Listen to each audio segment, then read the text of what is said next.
cuando Luis me llamó para este tema, le dije de inmediato que sí, primero porque le tengo aprecio personal e intelectual hace mucho tiempo, y también porque el tema que me propuso decía, mira, hay que hablar de cómo operas tú en historia, el taller de tu pequeño taller, ¿no?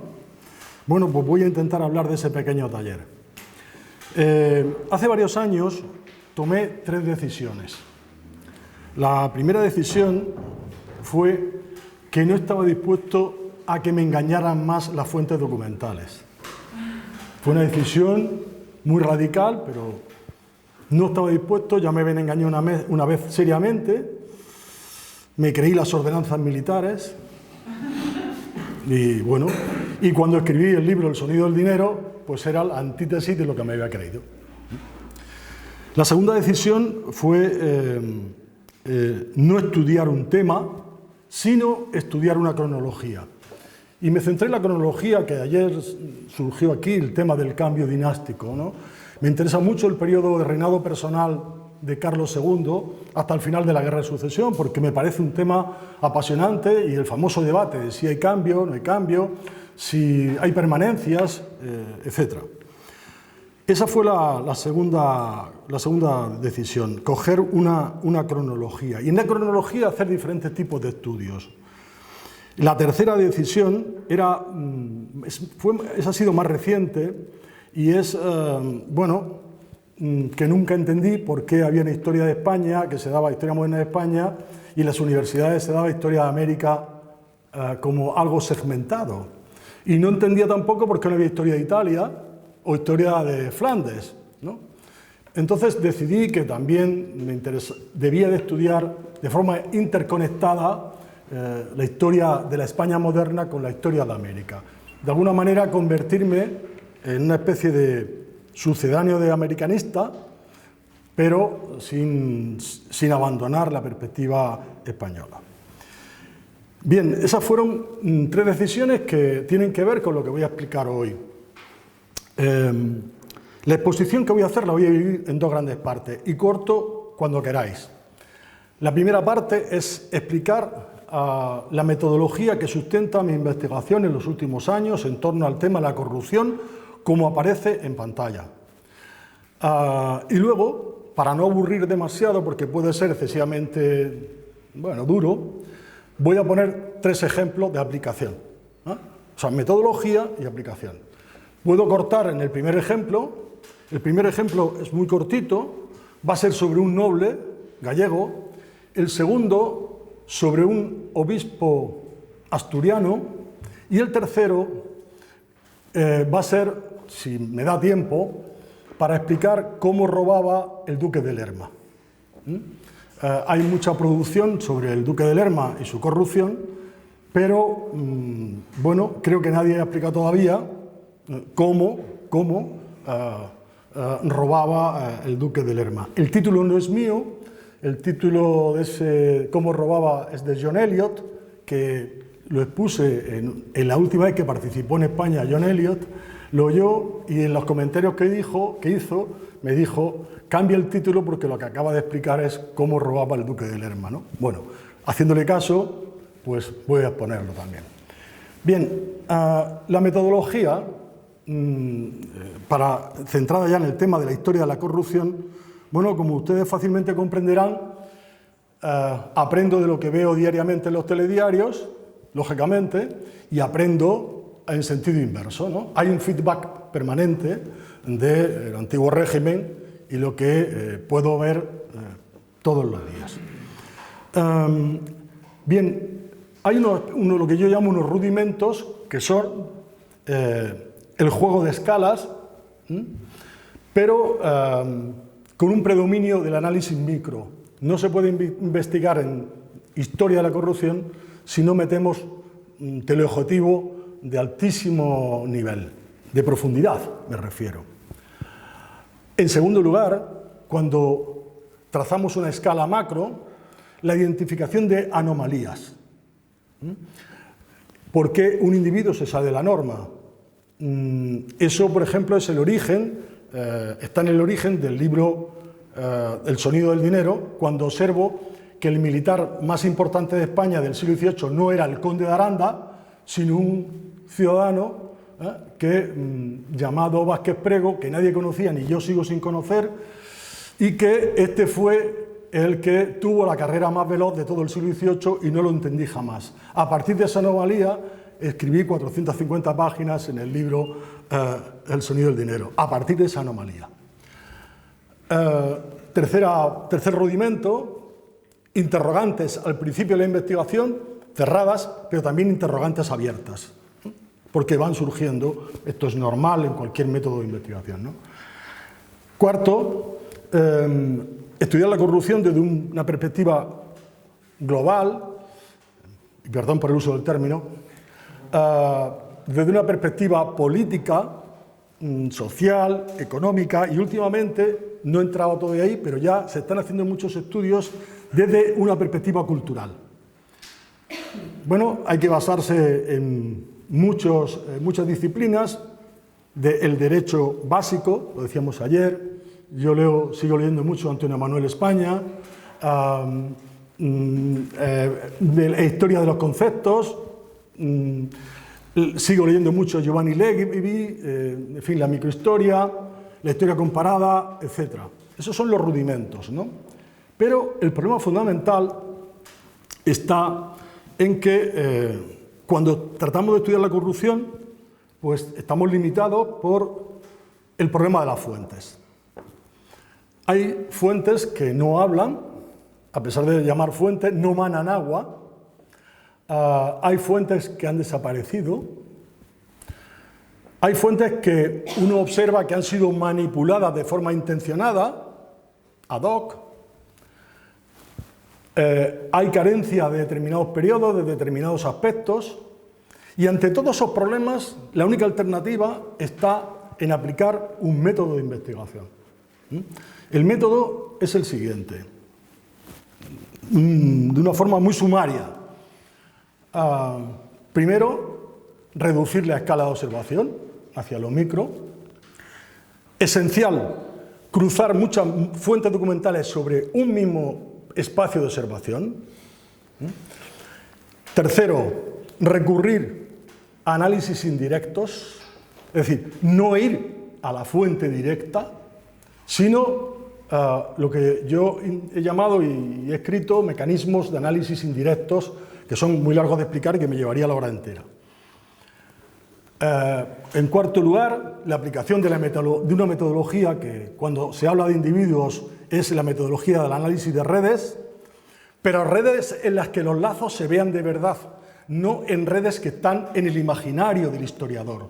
Se utiliza mucho el término redes y está más que nada en el imaginario, ¿eh? Mi opinión sobre algunos trabajos que uno lee por ahí. Y lo fundamental de la metodología, lo más importante, situar el contexto en el centro de la observación, más que el caso, el individuo, etc. Ir más al contexto que a lo que estoy observando. Bien, voy a desarrollarla de una forma muy sumaria, algunos de esos aspectos. La escala de observación micro, ¿por qué?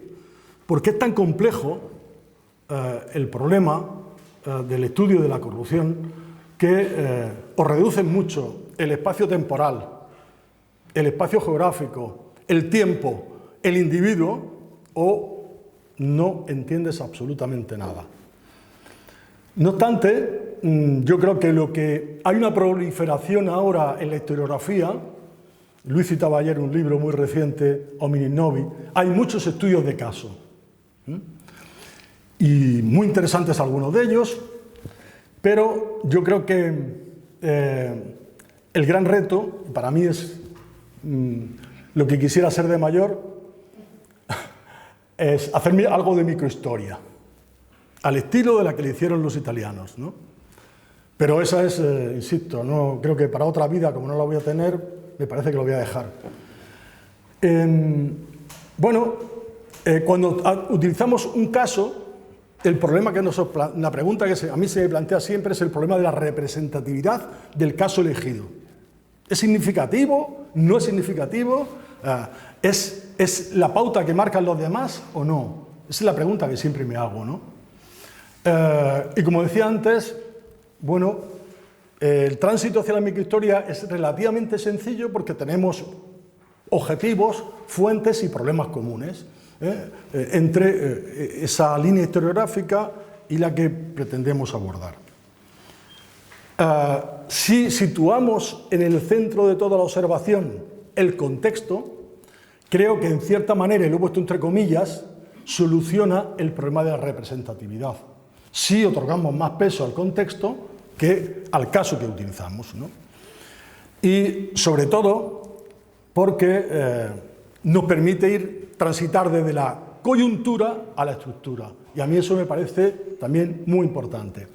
Y bueno, ya un poco, lo he puesto en la diapositiva un poco, después de leer un artículo que publicó Giovanni Levi sobre la microhistoria como método de investigación para hacer una historia global, aunque yo soy de los que denostan, soy contrario a ese término porque hoy se aplica global a la piedra que hay en la puerta de tu casa, pero eso es global, siguiendo esa línea de Giovanni Levi, efectivamente también se puede entender lo global.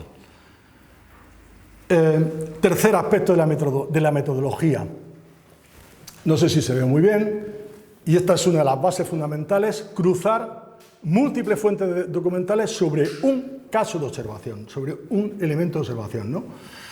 Entonces, ¿qué hacemos en cada fuente? En cada fuente, ¿no? En cada fuente nos preguntamos primero por la lógica interna de construcción de la fuente. ¿Cómo se ha construido? ¿Con qué finalidad? ¿A quién iba destinada? ¿Quién la hizo? ¿Cómo? En segundo lugar, esos serían, digamos, los mecanismos de producción de la fuente, ¿no? En tercer lugar, los actores intervinientes. ¿Quién ha participado en la elaboración de esa fuente? Y, por último, lo que decía al principio, ¿qué oculta? Los silencios. A mí me parece que historiar los silencios es un tema apasionante, ¿no? ¿Cómo hacemos historia de los silencios? Bueno, ese cruce de fuentes, bien, lo acabo de explicar, y sin perder nunca de vista el contexto. ¿Y los silencios por qué? Porque, como decía ayer en una pregunta, operamos con lo escrito, pero cuando uno maneja documentación de una Secretaría del Despacho Universal de Estado, observa, hay veces que dicen, no, esto no puede quedar registro escrito alguno, esto hay que despacharlo a boca, esto se negocia directamente con el rey, tal, y eso el historiador no se lo encuentra, es decir, todo ese mundo no lo encontramos, ¿no? Entonces, ahí tenemos ejemplos, he puesto 3 ejemplos de algo que forma parte de ese mundo de los silencios, aunque algunos no han dejado huella. Por ejemplo, cuando un asentista firma un contrato con la monarquía, ¿por qué hay cláusulas que no se incluyen y cláusulas que se incluyen? ¿Qué pasa con las cláusulas no escritas? Que están escritas en un documento anexo que no puede estar en el contrato de asiento. Después, resoluciones sobre las que, como decía antes, no puede quedar nada escrito. O, en tercer lugar, para mí fue una sorpresa encontrar esa documentación, no era tan secreta. En el reinado de Carlos II hay numerosos nombramientos de cargos mediante cédulas secretas. Entonces, ¿por qué uno por secreto y otro público? ¿Qué diferencia entre lo secreto y lo público? De esos nombramientos mediante cédulas secretas saldrá un artículo en Magallánica ya dentro de unos meses sobre esas cédulas secretas. Es decir, ¿por qué se nombra a un virrey o a un gobernador o se le da una encomienda por la vía pública y otro por la vía secreta? Bien, como decía antes, mi apuesta de futuro y de esa metodología es apostar por la microhistoria, porque tenemos demasiadas coincidencias en cuanto a objetivos, a fuentes y a definición de problemas. Bien, en Historia de la Corrupción se están haciendo numerosos trabajos sobre una única fuente: los mecanismos anticorrupción que puso en marcha la monarquía en los siglos XVI, XVII y XVIII. son las pesquisas, las visitas, los juicios de residencia. Y claro, a uno le produce perplejidad ver cómo se hacen artículos y libros sobre un juicio de residencia, sobre exclusivamente el juicio de residencia. Cuando, si lo cruzas con otras fuentes, observas que el juicio de residencia había sido un ritual pactado, más que una investigación real sobre la acción de gobierno de un gobernador, de un alcalde mayor, etcétera, etcétera, ¿no? Bueno, eso es el primer problema. El segundo problema es que muchos de esos mecanismos no fueron universales para toda la monarquía. De ahí que tengamos virreyes corruptos en América y en Italia todos pulcros. Porque no hubo visitas, ya lo tuvieron también, pero no estaban sometidos los virreyes italianos ni los gobernadores de Flandes a juicio de residencia.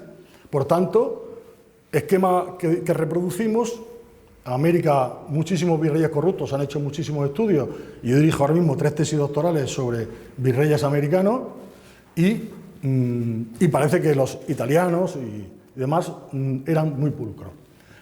En mi opinión, esos mecanismos de control fueron concebidos sobre todo como un recurso fiscal más que como un control de conductas ilícitas.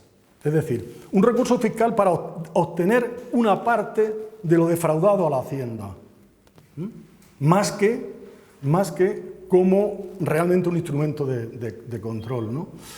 Y en mi opinión, y esto también ya escribió Tamara Herzog sobre este tema hace tiempo, de alguna manera muchos de estos mecanismos, salvo las visitas, pero los juicios de residencia sí, las pesquisas son rituales burocráticos que se aplican de forma sistemática. Bueno, hay un debate sobre su eficacia.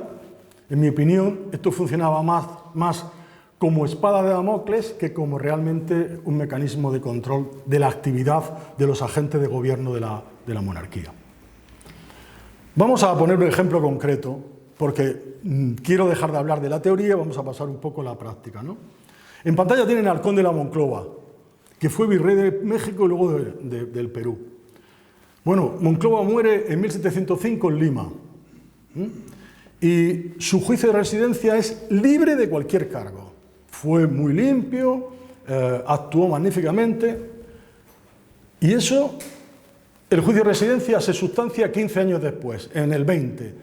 Ha muerto en el 5 y en el 20 acaba. Pero resulta que si uno cruza fuentes, observa que en el Consejo de Indias se sabe, en 1705, no, antes incluso, que en el convento de San Francisco de Lima, que está hoy en pie, tiene 14 millones refugiados a sagrado, comillas, 14 millones de pesos a sagrado.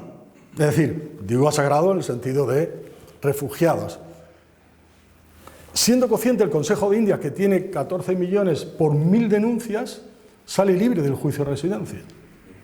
Entonces, si el historiador va al juicio de residencia, escribirá una cosa, si hace otro tipo de investigación, escribirá algo distinto. Bueno, pero vamos a pasar ya a los títulos concretos, o a los ejemplos concretos para que los veamos, por hacerlo esto un poco más ameno y no aburrir demasiado. Bueno, en pantalla tienen algo que he titulado un título nobiliario para una niña y una inscripción funeraria falsa, la condesa de Taboada. Esa es la inscripción que hay en una iglesia de un pueblecito de Galicia sobre el primer conde de Taboada. Hay un monumento funerario y esa es la cartela, digamos, grabada en piedra del monumento funerario. Vamos a verlo. Una publicación, un artículo, dice lo siguiente: que Carlos II hizo condesa de Taboada en 1683 a lo que aparece en medio, a doña María Teresa Taboada Villamarín. Pero ese autor dice que Juan de Taboada Rivadeneira fue un esclarecido caballero de la Orden de Santiago, con una brillante ejecutoria militar, seguramente que Antonio Rodríguez lo conoce, que falleció joven en Santiago de Compostela, probablemente cuando en la corte estaban ponderando sus méritos para darle el título de Castilla. Eso está escrito, publicado y tal y demás, ¿no? Dice, se trata, por tanto, de una distinción póstuma al esforzado militar. Eso es el artículo. Pero ese artículo transcribe la cartela esa que ponía antes, la tienen de nuevo ahí. Respira más que yace en este arco el que mereció viviendo muchos triunfales, el grande héroe don Juan de Taboada Rivadeneira y Figueroa, caballero de la Orden de Santiago, maestre de campo de infantería española, señor de la Casa de Taboada, por cuyas hazañas y servicios con los de su antepasado le hizo su majestad merced de título de Castilla y conde de Taboada.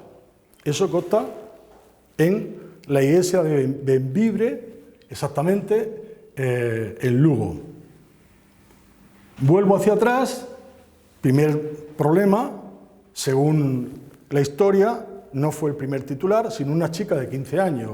Segundo problema, tenemos aquí a que dice que el título fue dado a don Juan de Taboada. ¿Al padre o a la hija? Vamos a ver. Bueno, en el año 1683 hay una minuta del secretario del despacho de Estado de Beitia, que es quien despacha diariamente con el rey, y sobre el cual acaba de salir un espléndido libro de José Manuel Díaz Blanco, sobre Beitia y linaje, dirigida a don Juan de Terán y Monjaraz, que es secretario de la Cámara del Monarca, que dice: no le entreguen la merced de condesa, no la entreguen. Eso el 12 de septiembre. El día 17, Beitia le dice a la madre de la chica,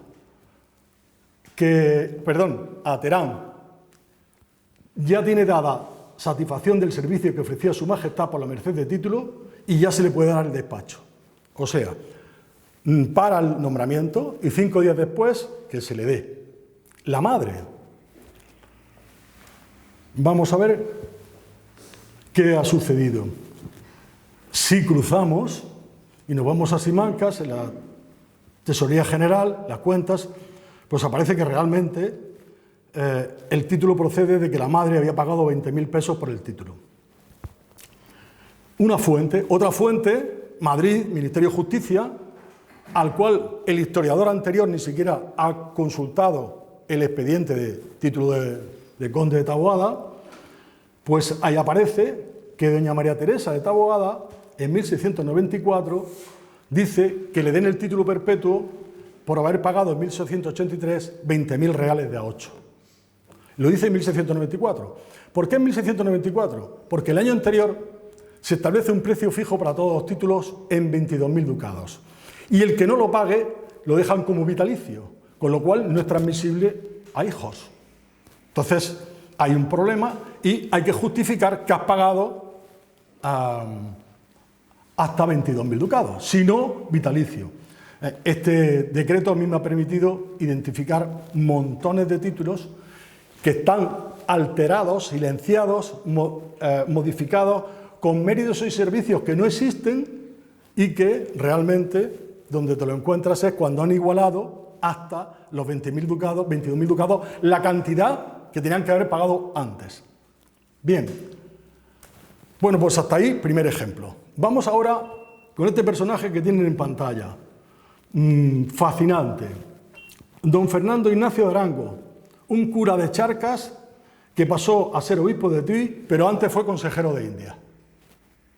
Cuando hice la investigación que se tituló Necesidad y Venalidad, España e India en 1704-1711, cuando hice ese libro, a mí este personaje hice 1704-1711 todo lo que se vendió para financiar la Guerra de Sucesión. Pero a mí este personaje me pareció una anomalía. Y entonces he cambiado la escala de coger todos los cargos que se vendieron entre 1704 y 1714 y me he ido a este personaje. Bueno, yo sobre este personaje me hice 2 preguntas y apliqué un método de investigación. Las fuentes iniciales que yo manejaba eran Archivo Histórico Nacional, que había encontrado documentación sobre él, Simancas y una historia de Tui. A partir de entonces bueno, me fui a investigar sobre él en los Archivos Nacionales de París, en Protocolos de Madrid, en el Provincial de León, en Sevilla, en el Archivo General de Indias, en el Archivo General de la Nación del Perú, y en Bolivia no fui, pero está en Internet. Bueno, entonces, pero quiero llamar la atención sobre un dato. Observen que en el título de la diapositiva dice fuentes para una historia parcial. Es la que yo he hecho. Pero seguro que se puede hacer una historia mucho más amplia de este individuo. Bien, en pantalla está su gran obra, La Colegiata de Pravia, donde invirtió una enorme fortuna en levantar la Colegiata de Pravia.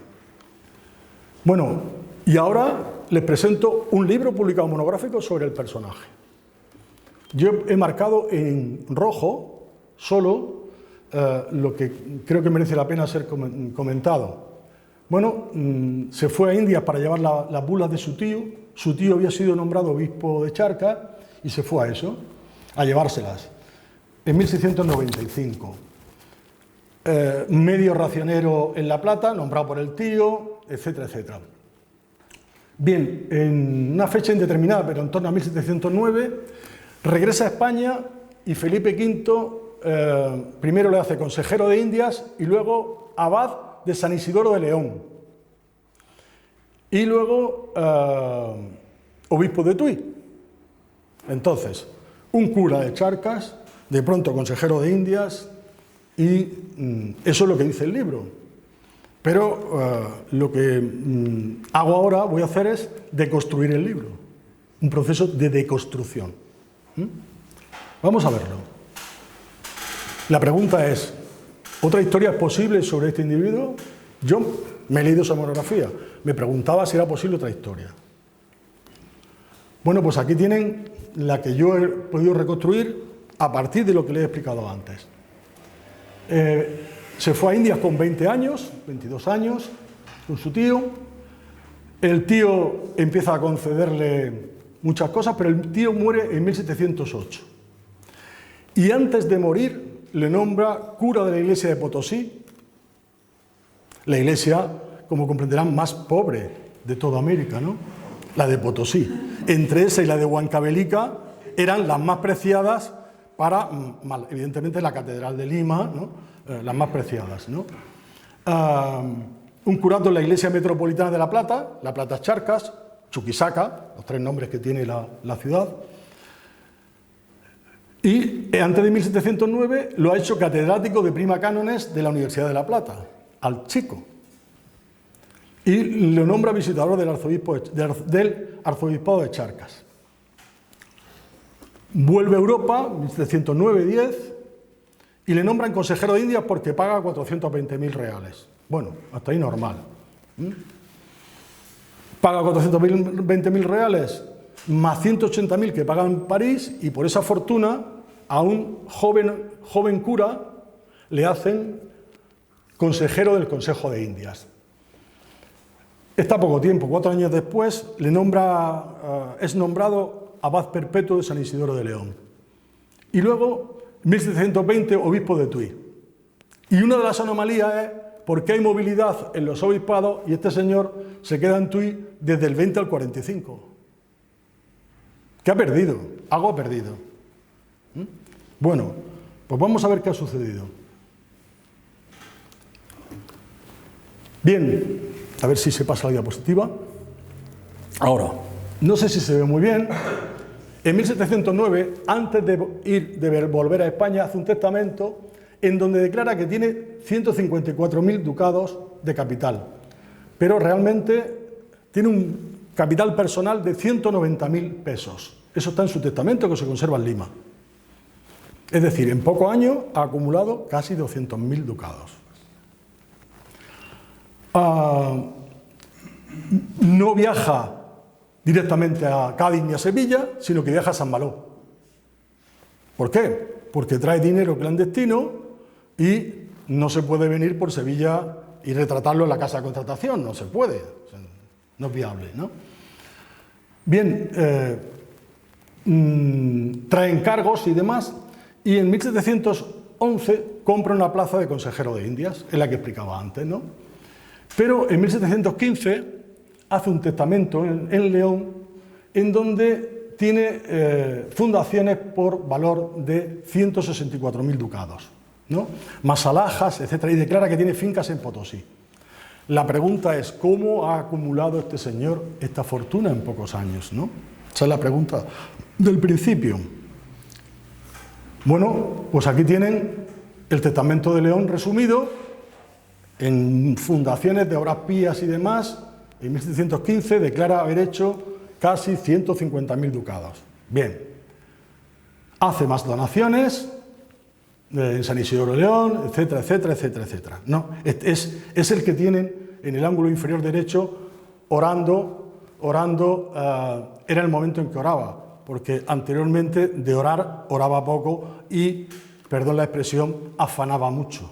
Es decir, ahí en ese momento está como obispo orando, antes robaba mucho. Bueno, este texto me parece de los textos mejores que me he encontrado a lo largo de mi historia en la investigación. A don Fernando de Orango no le conozco.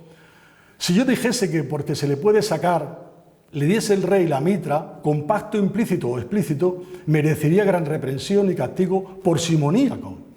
Él me dicen que es muy rico y más suele dar el duro que el desnudo. Y pues ha faltado un eclesiástico en el Consejo de Indias que, entre otros, y según me ha dicho el fiscal, que es su amigo, además de lo dado, dará otro tanto como otro. No me meteré más en cosas eclesiásticas porque conozco el genio del rey y para papa no vale nada porque es escrupuloso. Goyeneche, te lo dice Juan de Goyeneche. Te lo dice Juan de Goyeneche. Se lo escribe a Grimaldo, al ministro de Felipe V. Eso le está diciendo que el papa es más corrupto que el rey, y no me voy a meter, pero dice, vamos a ver si logramos un pacto explícito o implícito de que le demos una mitra, le demos un obispado. Bueno, pues vamos al origen de su fortuna. Si cruzamos muchas más fuentes, encontramos que ¿qué hizo en Charcas? Dedicarse al préstamo. Era un prestamista. Se dedicaba a prestar a altos intereses a la gente. Comerciaba personalmente tanto él como su criado.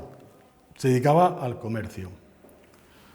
Traficaba con plata sin quintar, es decir, sin sellar, con lo cual a eso también se dedicaba.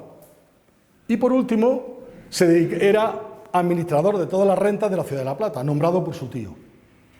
Administraba todas las rentas de La Plata.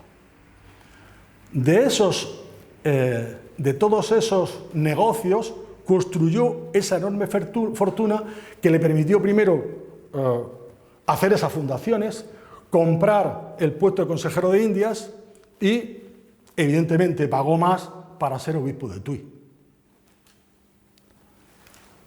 Bueno, yo me fui a la más famosa historia que existe sobre Potosí y me encontré con este maravilloso texto.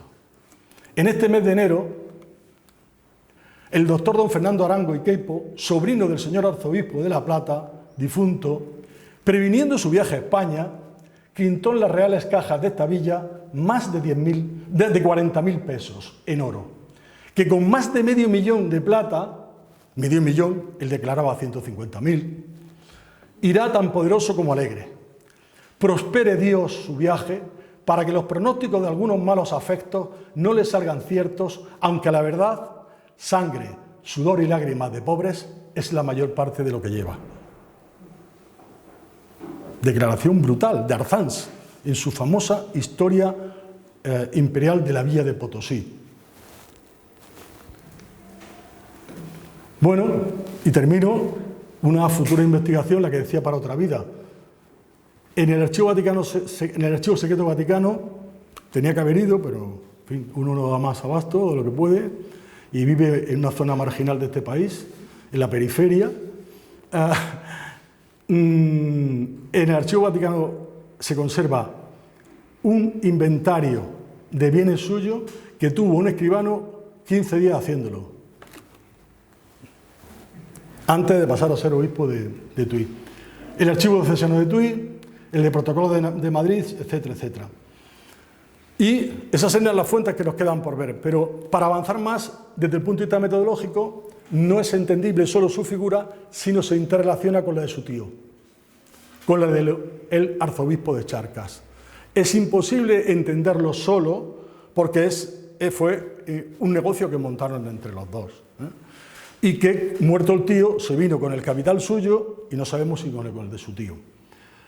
Y desde luego habría que intentar también reconstruir las redes de testaferros que montó.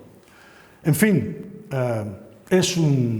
y esto se conserva en la catedral de Tui, el cofre que tenía cuando fue obispo, y esto está en el museo, lo fotografié el verano pasado, de la catedral de Tui. Pues allí está uno de los cofres en los que debió guardar la inmensa fortuna fruto de la corrupción que amasó en América. Bien, yo no sé si dejarlo aquí, pero me da igual. El problema es que luego no va a haber tiempo para preguntas. Yo sé que Luis... hacemos una cosa, o lo proyecto, o cortamos aquí y pasamos... Yo estoy a tu órdenes, Luis. No te he oído bien porque... Sigo. Así luego os evito las preguntas.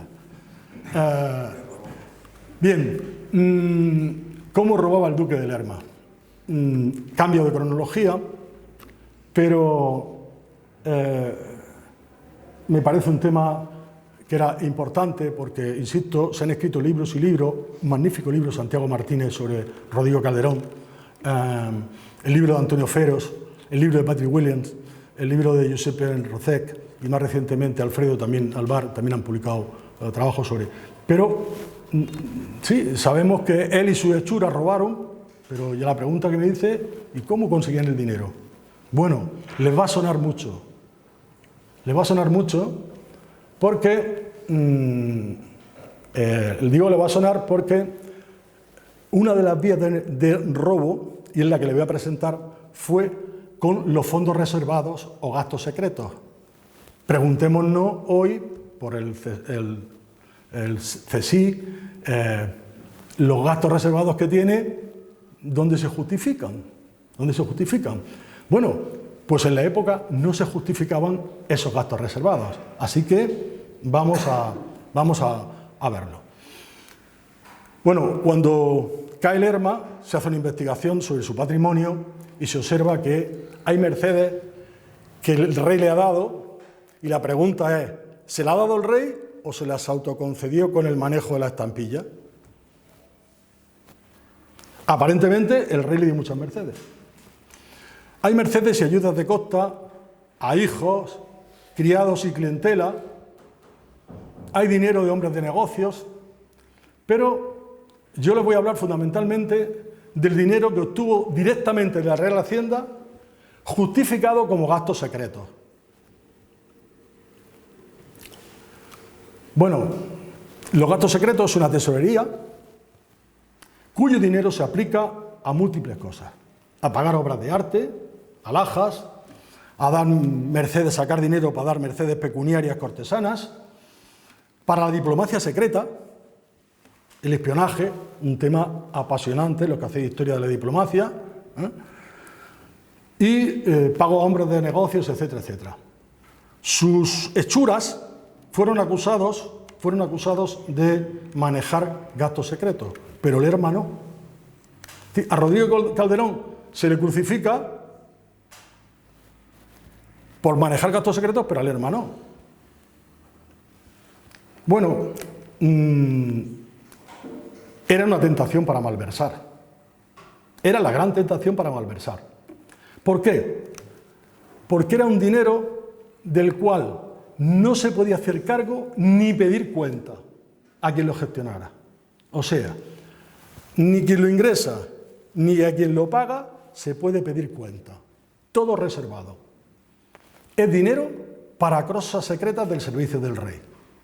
Lerma tradujo eso, es una traducción, dinero para el servicio de mi bolsillo particular. Pero la teoría era para servicio del rey. Bueno, pues con órdenes de que no se le pida cuenta, el 25 de mayo de 1615 se despacha una cédula real por la cual el cardenal Bernardo de Rojas Sandoval hace una entrega de 50.000 ducados a Juan de Ciriza, que es un secretario de Lerma, y de esos 50.000 ducados no dice ni para qué son, ni absolutamente nada. Tome usted 50.000 ducados. Nota a pie de página. Nota a pie de página. Don Bernardo de Rojas Sandoval tuvo dos sobrinos. Uno de ellos, cardenal, en 1611, qué coincidencia, y otro, Baltasar Moscoso y Sandoval, al cual tienen en pantalla, en 1615, cardenal. Una cosa, brevísimo ejercicio, retengamos la fecha de 1615, negrita, Baltasar Moscoso y Sandoval, cardenal. Reconstruyamos su trayectoria y resulta que con 20 años se gradúa de bachiller y con 25 es cardenal. Arcediano, doctor de Sigüenza, tal, con 25 años cardenal. Pero observen la fecha, es la misma, de 1615, en que su tío ha depositado 50.000 ducados para no se sabe qué. Dejamos ahí. ¿Cómo circulaba el dinero en estas tesorerías de gasto secreto? ¿Cómo se movía? Siguiente pregunta. Es decir, ¿cómo? No sé si se ve muy bien, pero... Bueno, hay unos tesoreros que ingresan dinero fundamentalmente del gran granero que era la venta de títulos de Italia. Pero también ingresos de muchas más cosas que venden. Ingresan dinero y entonces, con el dinero que tienen, el rey da órdenes.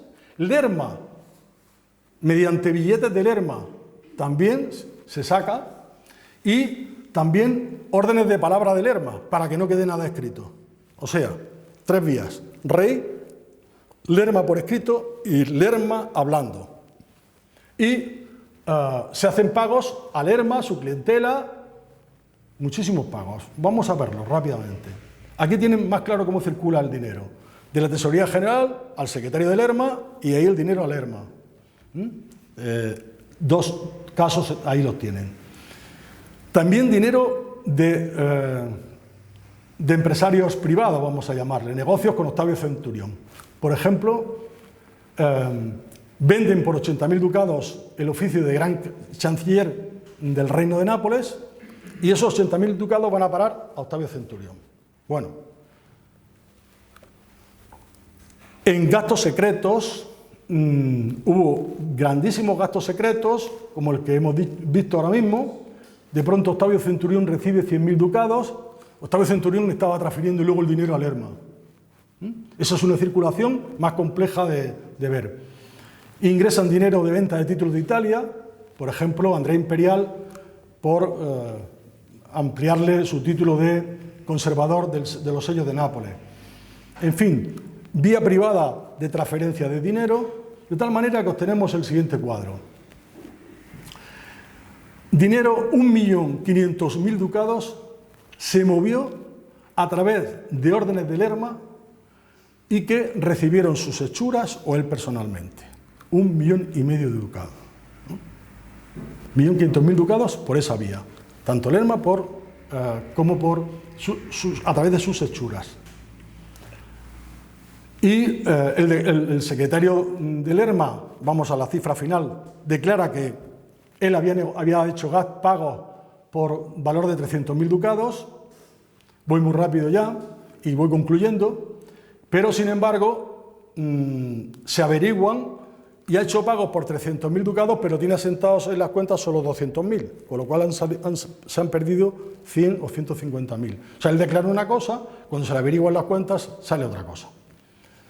Bien, ¿qué se está haciendo? Se está inyectando dinero a esa tesorería de gastos secretos, que en teoría es para gastos reservados del rey, pero que se están gastando en aplicarlos, en inyectarlos directamente al bolsillo de Lerma. ¿Y de dónde salió? Y esto supongo que a Luis le va a interesar mucho esta diapositiva. ¿De dónde salió, por sus estudios que ha hecho sobre Italia? ¿De dónde salió todo el dinero? Pues de la venta masiva de títulos de Italia.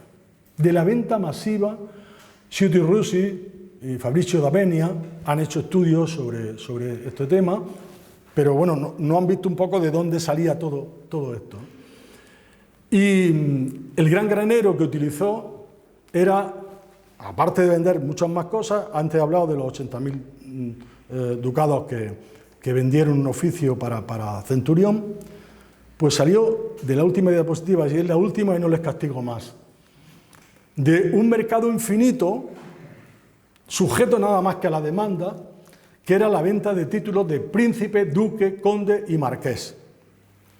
Bueno, yo he hecho un estudio de a cuánto cotizaba cada uno. Si querías ser príncipe, te costaba 16.000 ducados. Si querías ser duque, en torno a 12.000, conde, 10.000 y lo más menos valorado, marqués. Bueno, si cambiamos de archivo, nos vamos a Simancas, los libros registro dicen de creación de títulos de Italia que entre 1598 y 1621 se vendieron 166 títulos de Italia. Y el coste lo tienen ahí, 1.780.000 ducados. Esas son cifras exactas sacadas, si están todos registrados, de los libros registros de secretarías provinciales de Simancas, ¿no? Bien, estamos ante un tema en el que, mediante lo que he explicado al principio de esa metodología, de ese cruce de múltiples fuentes, de la apertura de preguntas y más preguntas, pues nos sale, por ejemplo, que 1.780.000 pesos no coinciden con las cuentas averiguadas de 1621, cuando cae Lerma, que eran de 1,5 millones. Con lo cual, estamos ante cuentas que también son falsas, o medio falsas, o incorrectas.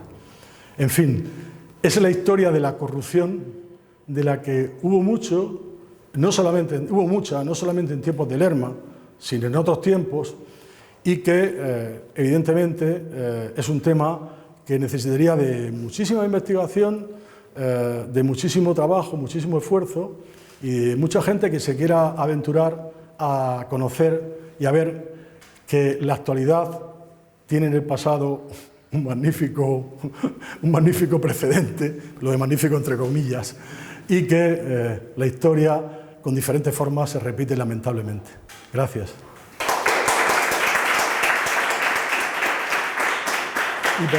Y perdón por la extensión.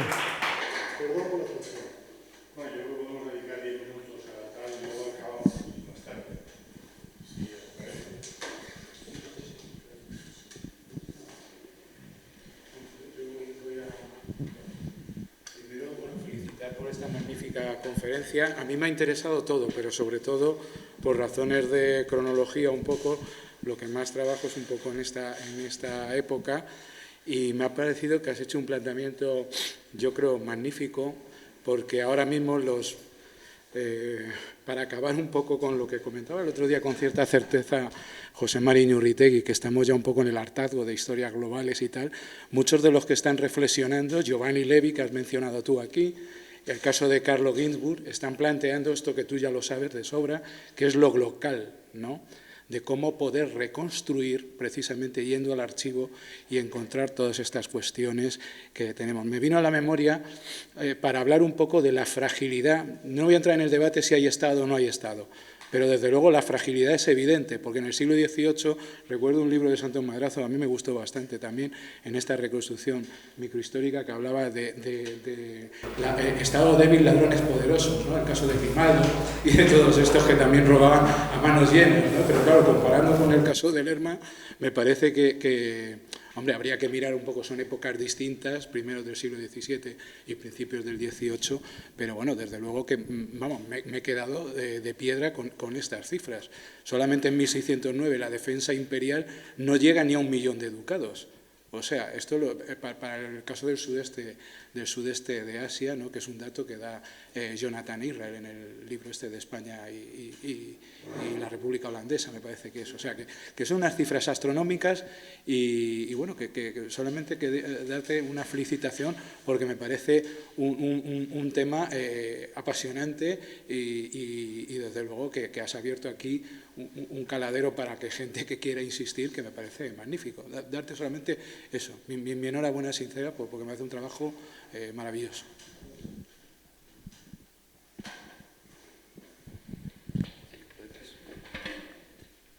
Para el siglo XVIII, esto ya lo hablamos hace años, pero como has seguido investigando en todo esto, saber si has encontrado documentación sobre compra de cartas de patente de nombramiento de oficiales de la Armada en el siglo XVIII. ¿Has encontrado compra de cargos, compra de empleos de oficiales de la Armada en el siglo XVIII? Porque en la Casa de la Contratación sabemos que hay muchas ventas incluso de generales, capitanes generales de escuadras, de flotas, pero llegado al siglo XVIII, cuando llega la Armada Borbónica, esto es curioso porque en el ejército sí pasa, ¿por qué no en la Real Armada? Sí, vamos a ver, en el 18 como tal, venta de cargos de armada no hay. Ahora bien, hay un sistema indirecto, y es que cuando se venden cargos en el ejército, hubo algunos cargos del ejército que habían comprado sus cargos que de ahí pasaron directamente a la Armada. Es una vía indirecta, localizada en la primera mitad del siglo, pero que está sin estudiar. Ese es el único ámbito. Hasta el siglo XVIII hay un sistema muy interesante que se está estudiando, yo he escrito algo, pero hay gente que lo está investigando, y es el sistema de préstamos. Es decir, el sistema de préstamos de cabos de galeones, que consiste en lo siguiente: yo hago un préstamo al rey y a cambio de eso me nombra almirante de la Armada de la Carrera de Indias, o general. En América, con intereses me devuelven el crédito en las cajas reales americanas. Y yo tengo el nombramiento anticipando ese dinero al rey que necesita dinero, por ejemplo, para la Guerra de los 9 años. Estoy hablando de finales del 17. Ese sistema sí funciona en el 17. Se paga con el buque de las flotas. Claro. Utilizando una licencia para cargar el barco. Pero ya en el 18, sobre todo desde que en 1717 se crea la Academia de Guardia Marinas, ahí se acaba absolutamente todo ese sistema, que era el sistema de préstamos.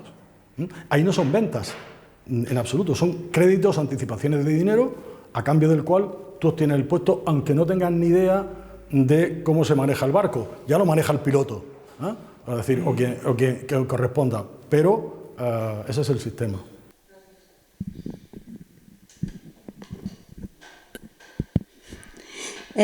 Muchas gracias, profesor Andújar, por su magnífica presentación.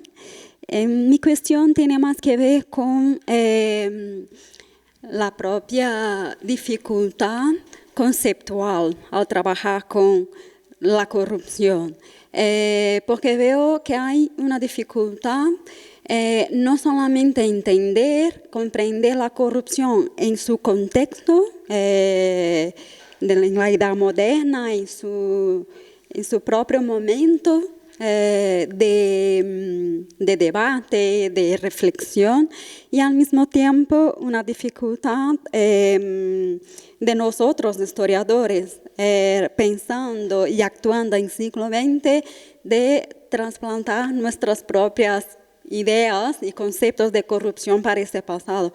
Entonces, me gustaría que usted hablase un poco sobre, al final, cómo has lidiado con esas dificultades. Ese fue el problema de partida. Cuando empezamos los estudios de historia de la corrupción, se decía que era un anacronismo aplicar el término de corrupción al antiguo régimen. Pero en el 17 lo encuentras por doquier. A partir del reinado de Carlos II, hay una orden diciendo a todos los que están en el gobierno de la monarquía que dejen ya de malversar y demás, porque se están cargando todo el sistema. Y hay una orden a todos los consejos, con el término corrupción. Empezamos por ahí, pero claro, empezamos por ver cuáles son los que en la época se asimilan a la corrupción. Y son tratos y contratos, cohechos tal cuales, malversación tal cual, baraterías. Hay toda una panoplia de términos en los que, igual que hoy en día no hay un delito de corrupción, por ejemplo, en España no existe el delito de corrupción hoy en día, existe el delito de malversación, el cohecho y tal, y de hecho hace 3 o 4 años en el Congreso se intentaron poner de acuerdo en qué era el delito de corrupción y no se pusieron de acuerdo. No se pusieron de acuerdo. Y en el 17, en el 18 ocurre lo mismo. Pero hay todo un montón de términos, y sobre esos términos trabajamos, no lo he explicado, pero trabajamos sobre la historia de los conceptos, porque cuáles son los conceptos que en la época te aparecen de forma intensa. En la palabra que más se identifica es exceso, excesos en plural. Esa es la que más con diferencia, ¿no? Entonces, por ahí empezamos la investigación. Y es la pregunta que nos hacen siempre que hablamos de corrupción. Y bueno, ustedes están aplicando un anacronismo. No, hemos partido del revés. ¿Qué se entendía en la época para definirlo? Y luego en el 17 y 18 aparece de forma clarísima. Muchas gracias. Bueno, es que yo también iba por el lado que ha planteado Marcela. Bueno, en primer lugar, lo que quiero es proponer que nos des un seminario sobre utilizar los muñequitos y las cosas, que está muy bien, ¿no? Me ha parecido muy útil, todos los iconos que has puesto, estaba muy claro. Y entonces, a mí me ha parecido bárbaro, porque me ha servido. No, pues yo peor, o sea, me ha gustado. Pero ahondando con la respuesta que has dado a la pregunta de Marcela, yo iría un poco más allá. ¿Cuáles son de ese concepto de corrupción? Es decir, ¿hay un problema de tipo moral en general y un problema de eficacia de lo administrativo, de las funciones que deben desempeñar esos funcionarios públicos en general? Es decir, ¿cuál es ese problema? Es decir, ¿por qué la corrupción es criticable? ¿Por una cuestión moral? O sea, como ahora lo pensaríamos, tanto por una cuestión de moral pública, concepto un tanto resbaladizo, no sé, pero también el de la eficacia. No sé. Sí. Gracias por la pregunta, porque no lo he tocado, pero efectivamente la corrupción tiene muchísimas dimensiones, la dimensión económica, la dimensión política, la dimensión moral. Es impresionante ver la cantidad de sermones en las iglesias en los que el problema aparece. Es decir, el problema del mal gobierno, el problema de lo que se pudre, porque la corrupción es lo que se pudre. En la tratadística moral es impresionante todo lo que hay, y de hecho, ya digo, hemos empezado por ahí, ¿no? Por ver qué es lo que se entendía, pero efectivamente, una de las múltiples dimensiones es esa. Lo que pasa que en la dimensión política, el nepotismo es un abuso de poder y entraría, digamos, también en esa esfera, ¿no? Es decir, es que son muchas las aristas en las que se mueve todo este problema, toda esta problemática. Y de los muñequitos no sé nada. Muchas gracias, enhorabuena por la ponencia, me ha parecido interesantísima. Me ha llamado mucho la atención más el segundo ejemplo que el tercero, sobre todo por la escala que veo entre la relación que hay entre la importancia de los cargos, que bueno, son 2 beneficios eclesiásticos no de primer nivel, que parece comparable en cifras a los de los principales oficios de gobierno de la monarquía. Entonces, me hace pensar que realmente había mucho tela que cortar dentro de los beneficios eclesiásticos, a pesar de esos sermones. En cualquier caso, curiosidad concreta. Hemos hablado y has hecho una estimación de 50.000 pesos de oro y medio millón de ducados de sobrino, y ese tío arzobispo de Charcas que muere, tenemos el testamento, sabemos qué caudal relicto deja. Sí, pero yo no quería ocurrir con eso, no he querido entrar en el tío, claro que lo tenemos, pero no he querido aburrir con ese tema. No obstante, hay que tener en cuenta una cosa, el testamento es también para quien vaya a ser leído. Y lo que hay oculto en los testamentos, o sea, el inventario de bienes es lo que sería más interesante, y el inventario de bienes del tío no se conserva. Vale. El testamento sí. Silencio. Una pregunta que está muy de moda, porque claro, esta distinción que se ha establecido entre si uno defrauda o malversa para beneficio propio o en beneficio de... En fin. Yo quería hacerte una consulta. Porque aquí hay dos formas. Una es la corrupción que beneficia a la hacienda pública, que es evidente, venta de cargos, venta de oficios, y otra es la corrupción, y el caso de Lerma es clarísimo, la venta de una serie de títulos en Sicilia que beneficia a la hacienda del duque de Lerma. ¿Hay algún tipo de posibilidad de comparar, como una especie de balanza preventiva, cuál es más importante o cuál? Me imagino que es mucho pedir a estas alturas, ¿no? Menuda pregunta, Luis. Complicado, muy complicado de saber, es prácticamente imposible, ¿no? Ahora bien, has planteado un tema que me parece fundamental. Cuando hay corrupción, yo siempre digo la respuesta: ¿cuándo hay corrupción? Cuando hay daños a terceros. Y un daño a tercero es la hacienda real. El dinero que se detrae de la hacienda real, que en este caso se lleva Lerma, es un daño a tercero. Segundo daño a terceros, el vasallo. Cuando un corregidor en América está vendiendo mercancías a precios abusivos a los indios, porque tiene que amortizar el precio en el que ha pagado el corregimiento, hay un daño a tercero. ¿Quién son los daños a terceros? Los vasallos. Cuando hay contrabando, lo que no ingresa la hacienda en la aduana de tal sitio. Cuando hay fraude, pues lo mismo, ¿no? Entonces, ahí hay daño a terceros. Cuando alguien hoy en día soborna a un alcalde, un concejal o a quien sea para construir un edificio y ha pagado tanto dinero, hay un daño a tercero que es el que luego va a comprar el piso, ¿no? Pues un poco es el vasallo de la época, ¿no? Pero la hacienda sufrió una merma impresionante por todo el dinero que se drenaba por todas estas vías, ¿eh? Había un drenaje de dinero brutal, ¿eh? Y entonces el problema es la complejidad de investigarlo, ¿no?